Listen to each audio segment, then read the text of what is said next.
रजब की अंधेरी रात थी। आसमान के सितारे भी खामोश थे, जैसे वो दिलों का हाल सुन रहे हों।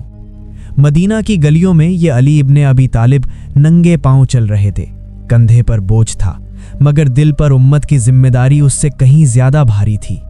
ये कोई फकीर नहीं था, ये रसूल खुदा का तरबियत याफ्ता उम्मत का खादिम अमीरुल मोमिनीन हजरत अली थे। एक कच्चे दरवाजे के पीछे से भूख में बिलखते बच्चों की आवाज आई। हजरत अली ठहर गए। दिल लरज उठा, आंखें नम हो गईं। अंदर देखा तो एक मजबूर माँ खाली हांडी में पत्थर हिला रही थी ताकि उसके बच्चे ये समझ लें कि खाना पक रहा है और भूख से सो जाएं। हजरत अली के हाथ कांप गए, आंखों से आंसू बह निकले।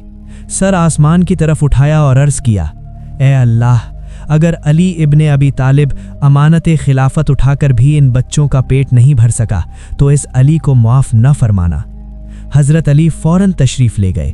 आटा, घी और खजूरें लाए, अपने हाथों से चूल्हा जलाया और आग के सामने बैठ गए। आग की तपिश चेहरा जला रही थी, मगर लबों पर यही कलिमात थे, ये आग दुनिया की है। अगर आज कोताही हो गई तो कल आखिरत की आग कैसे बर्दाश्त की जाएगी। जब बच्चे खाना खाकर मुस्कुराए तो अमीरुल मोमिनीन एक कोने में बैठ गए और खामोशी से रो पड़े।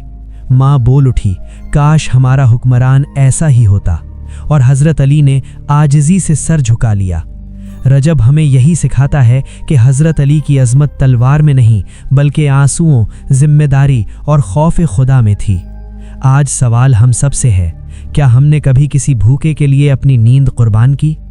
या अली, अल्लाह हमारे दिलों में भी वो दर्द पैदा फरमा दे जो इंसान को वाकई इंसान बना दे।